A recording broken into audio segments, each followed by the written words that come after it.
जय हिंद दोस्तों, आप सभी का स्वागत है लूसेंट मध्यकालीन इतिहास का चैप्टर विजयनगर साम्राज्य। तो विजयनगर साम्राज्य के बारे में हम लोग पढ़ेंगे। इसकी स्थापना 1336 ईस्वी में हरिहर एवं बुक्का नामक दो भाइयों ने की थी, जो 5 भाइयों के परिवार के अंग थे। विजयनगर का शाब्दिक अर्थ जीत का शहर होता है। तो विजयनगर साम्राज्य की स्थापना कब हुई? 1336 ईस्वी में। किसके द्वारा हुई? हरिहर एवं बुक्का नामक दो भाइयों के द्वारा। और इसका शाब्दिक अर्थ क्या होता है विजयनगर का? तो जीत का शहर होता है। हरिहर एवं बुक्का ने विजयनगर की स्थापना विद्यारण्य संत से आशीर्वाद प्राप्त कर की थी। तो वो दोनों जो है किसके आशीर्वाद से इस साम्राज्य की स्थापना किया था? तो विद्यारण्य सन के आशीर्वाद से। हरिहर एवं बुक्का ने अपने पिता संगम के नाम पर संगम राजवंश की स्थापना की। विजयनगर साम्राज्य की राजधानी हम्पी थी और विजयनगर साम्राज्य के खंडहर तुंगभद्रा नदी पर स्थित है। तो यहाँ पे दो महत्वपूर्ण प्रश्न बन सकता है कि विजयनगर साम्राज्य की राजधानी क्या थी? तो हम्पी थी। और वह किस नदी के किनारे है विजयनगर साम्राज्य? तो तुंगभद्रा नदी के किनारे स्थित है। यहाँ पर संगम वंश के कुछ प्रमुख शासक हैं: हरिहर बुक्का प्रथम, हरिहर द्वितीय, देवराय प्रथम, देवराय द्वितीय, मल्लिका अर्जुन, विरूपाक्ष द्वितीय। हम्पी के भगवा अवशेषों को Colonel Colin Mackenzie East India Company के ब्रिटिश अधिकारी के द्वारा प्रकाश में लाया गया। ठीक है, तो हम्पी प्रकाश में किसके द्वारा आया? तो कॉलिन मैकेंजी के द्वारा। हरिहर एवं बुक्का पहले वारंगल के काकतीय शासक प्रताप रुद्रदेव के सामंत थे। विजयनगर साम्राज्य पर क्रमशः निम्न वंशों ने शासन किया: संगम वंश, शलु वंश, तुलु वंश एवं अराविडु वंश। यहाँ पर कुछ रचनाएं दी गई हैं और उस रचना के कवि के नाम दिए गए हैं। जैसे अल शनि पेदन ने किसकी रचना की? तो मनु चरितम एवं हरि कथा सागर का। नंदी तिम्ने परिजात हरण का। भट्ट मूर्ति ने नरशभुपाल्यम और हरिचंद्रन लोपाख्यानम का। धुरजती की बात करें तो इन्होंने कल हस्ती महात्म्य की रचना की। मल्लन ने राजशेखचरित की रचना की। अच्युतराज रामचंद्र ने सकल कथा सार संग्रह एवं राम अभ्युदय की रचना की। वहीं पिंगाली सूरत ने राघव पांडे की रचना की। तेनाली रामकृष्णन ने पांडुरंग महात्म्य की रचना की। यहाँ पर बुक्का प्रथम की बात करें तो बुक्का प्रथम ने वेद मार्ग प्रतिष्ठापक की उपाधि धारण की। उपाधि क्रमशः पूछा जाता है एग्जाम में कि कौन सा उपाधि किस शासक ने धारण किया?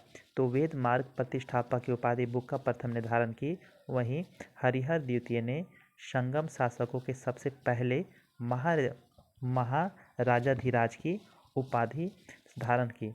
तो संगम वंश से सबसे पहले महाराजाधिराज की उपाधि किसने धारण की? तो हरिहर द्वितीय ने। इटली के यात्री निकोलो कोंटी विजयनगर की यात्रा पर देवराय प्रथम के शासनकाल में आया था। इसने दास प्रथा के बारे में विस्तृत वर्णन किया। तो निकोलो कोंटी किसके समय आया था? देवराय प्रथम के शासनकाल में आया था। और वह किस देश का रहने वाला था? तो वह इटली का रहने वाला था। देवराय प्रथम ने तुंगभद्रा नदी पर एक बांध बनवाया ताकि जल की कमी को दूर करने के लिए नगर में नहर ला सके। सिंचाई के लिए उसने हरिद्रा नदी पर भी बांध बनवाया। यहाँ पर तेलुगु के 5 महाकाव्य हैं। ठीक है, तो अमुग्ध माल्यद क्या है? एक तेलुगु महाकाव्य है और इसकी रचना किसने किया? कृष्णदेवराय ने। मनु चरितम की अल सनी पेद्दन ने वसुचरित की, भट्ट मूर्ति ने राघव पांडे व्यमु की, पिंगली सूरत ने पांडुरंग महात्म्य की, तेनाली रामकृष्णन ने। संगम वंश का सबसे प्रतापी राजा देवराय द्वितीय था। इसे इमाडी देवराय भी कहा जाता है। तो इमाडी देवराय किसे कहा जाता है? देवराय द्वितीय को। फारसी राजदूत अब्दुल रज्जाक देवराय द्वितीय के शासनकाल में विजयनगर आया था। इसके अनुसार विजयनगर में पुलिस वालों का वेतन वेश्यालय की आय से दी जाती थी। तेलुगु कवि श्रीनाथ कुछ दिनों तक देवराय द्वितीय के दरबार में रहे थे। फरिश्ता के अनुसार देवराय द्वितीय ने अपनी सेना में 2000 मुसलमानों को भर्ती किया था एवं उन्हें जागीरें दी थी। एक अभिलेख में देवराय द्वितीय को जग बैठकर हाथियों का शिकारी कहा गया है। देवराय द्वितीय ने संस्कृत ग्रंथ महानाटक सुधा निधि एवं ब्रह्मा सूत्र पर भाष्य लिखा। मल्लिका अर्जुन को प्रौढ़ देवराय भी कहा जाता है।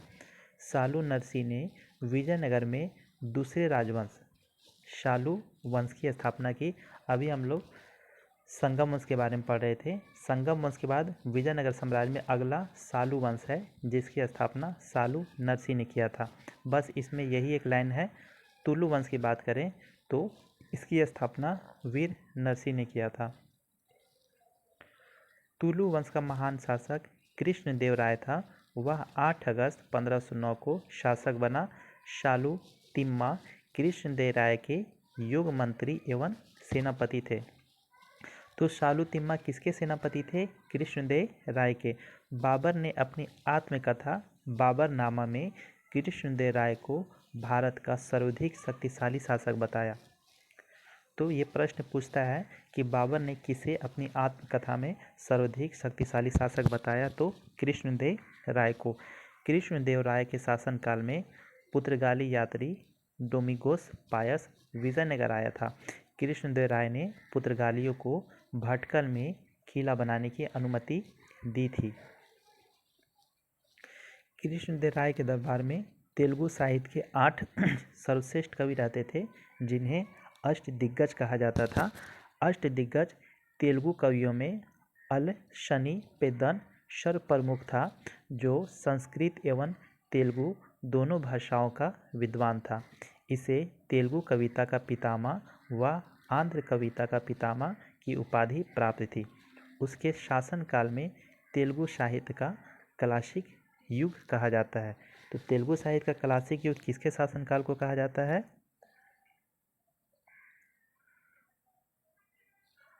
अल शनि पेद्दन के शासनकाल में। ठीक है, ये क्या था? तो अल शनि पेद्दन जो एक कवि था, और ये कृष्णदेव राय के दरबार में रहते थे, और इसे ही तेलुगु कविता का पितामह कहा जाता था, या आंध्र कविता का पितामह भी उपाधि इन्हें प्राप्त थी। कृष्णदेव राय ने तेलुगु में अमुग्धमाल्यद एवं संस्कृत में जाम्बवती कल्याणम और उषा परिणय की रचना की।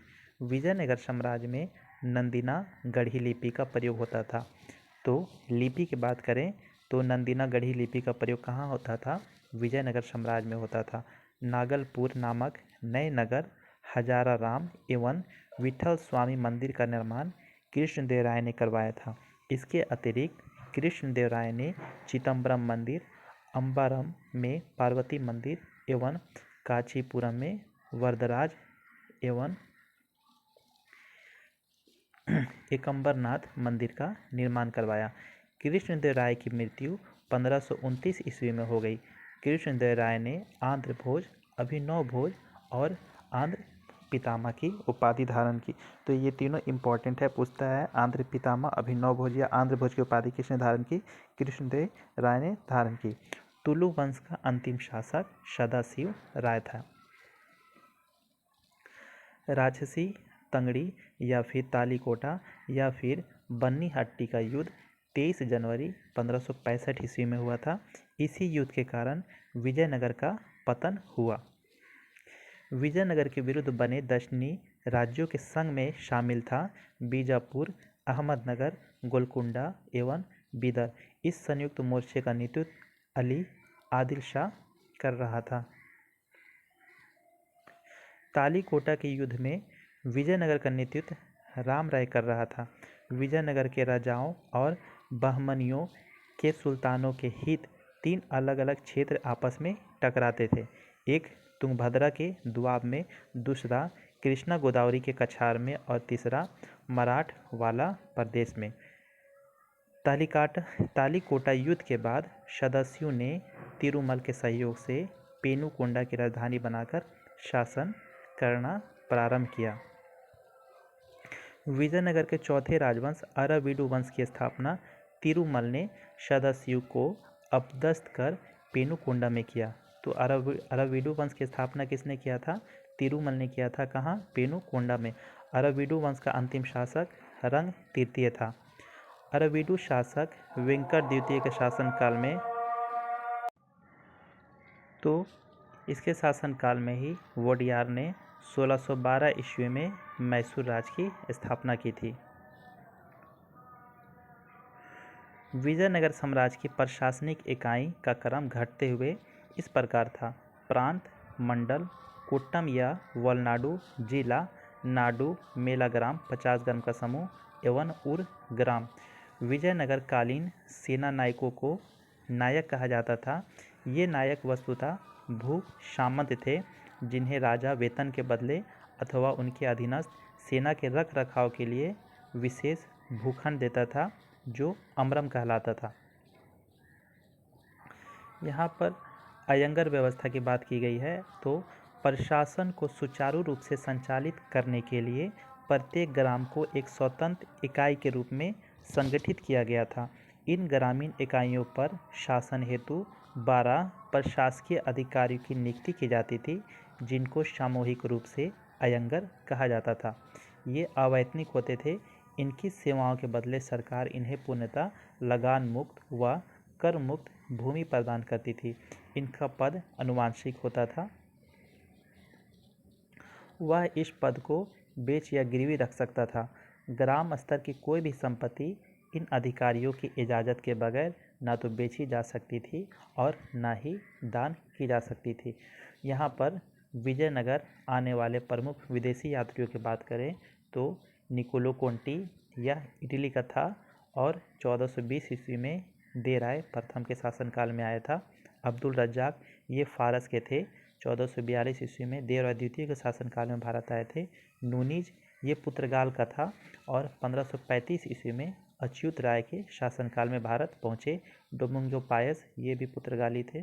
1515 ईस्वी में कृष्णदेव राय के शासनकाल में भारत पहुँचे। बारबोसा की बात करें तो ये भी पुर्तगाल के रहने वाले थे। 1515 से 16 में कृष्णदेव राय के शासनकाल में भारत पहुँचे। कर्णिक नामक अयंगर के पास जमीन के क्रय विक्रय से संबंधित समस्त दस्तावेज होते थे। विजयनगर साम्राज्य की आय का सबसे बड़ा स्रोत लगान था और भू राजस्व की दर उपज का 1/6 भाग था। विवाह कर वर एवं वधू दोनों से लिया जाता था। विधवा से विवाह करने वाले इस कर से मुक्त होते थे। उमली क्या है? तो ग्राम में विशेष सेवाओं के बदले दी जाने वाली लगान मुक्त भूमि की भूधारण पद्धति थी। रत्कोड़गे क्या है? तो युद्ध में शौर्य का प्रदर्शन करने वाले मृत लोगों के परिवार को दी गई भूमि को कहा जाता था। कुटगी क्या है? तो ब्राह्मण या मंदिर या बड़े भूस्वामी जो स्वयं कृषि नहीं करते थे, किसानों को पट्टे पर भूमि दे देते थे, ऐसे भूमि को कुटगी कहा जाता है। वे कृषक मजदूर जो भूमि के क्रय विक्रय के साथ ही हस्तांतरित हो जाते थे, उन्हें कुदी कहा जाता था। युद्ध में वीरता दिखाने वाले पुरुषों के लिए गंडपोद्र नामक पैर धारण करने वाले कड़े के सम्मान का प्रतीक माना जाता था। कृष्णदेव राय के दरबार में महिला अंगरक्षिकाओं का वर्णन मिलता है। विजयनगर का सैन्य विभाग कदाचार कहलाता था तथा इस विभाग का उच्च अधिकारी दंड नायक या सेनापति होता था। टकसाल विभाग को जोरी खाना कहा जाता था। चेटियों की तरह व्यापार में निपुण दस्तकार वर्ग के लोगों को पीर पंजाल कहा जाता था। उत्तर भारत से दक्षिण भारत में आकर बसे लोगों को बड़वा कहा जाता था और विजयनगर में दास प्रथा प्रचलित थी। मनुष्य के क्रय विक्रय को वेश्यावग कहा जाता था। पर्दा प्रथा का प्रचलन नहीं था, परंतु सती प्रथा विद्यमान थी। बाल विवाह सामान्य प्रथा थी। मंदिरों में रहने वाली स्त्रियों को देवदासी कहा जाता था। इनको आजीविका के लिए भूमि या नियमित वेतन दिया जाता था। विजयनगर के मंदिर स्थापत्य की एक प्रमुख विशेषता कल्याण मंडप एवं हजारों स्तंभ वाला गोपुरम का निर्माण था। कल्याण मंडप में देवता का विवाह समारोह मनाया जाता था और मंदिर के साथ देवता की पत्नी हेतु अम्मान मंदिर का भी निर्माण होता था। तिरुपति मंदिर में कृष्ण देव राय एवं उनकी पत्नियां तिरुमल एवं चिंता देवी तथा वेंकट प्रथम आदि की मूर्तियां हैं। महानवमी का त्यौहार विजयनगर का प्रमुख राज उत्सव था। यह उत्सव देवी दुर्गा को प्रसन्न करने के लिए था। विजयनगर काल की कन्नड़ कृतियों में भीमक द्वारा रचित बासव पुराण अत्यंत प्रसिद्ध लिंगायत समाज धर्म ग्रंथ था। मदुरा विजयम बुक्का प्रथम के पुत्र कुमार कंपन की पत्नी गंगा देवी की रचना है। तो मदुरा विजयम किसकी रचना है? गंगा देवी की रचना है। कृष्णदेव राय और राम राय एक अच्छे संगीतज्ञ थे। लक्ष्मी नारायण कृष्णदेव राय के दरबारी संगीतकार था। उसने संगीत सूर्योदय नामक पुस्तक की रचना की। वहीं संत विद्यारण्य ने संगीत ग्रंथ संगीत सार की रचना की। बीना विजयनगर साम्राज्य का सर्वाधिक प्रसिद्ध और लोकप्रिय संगीत वाद्य था।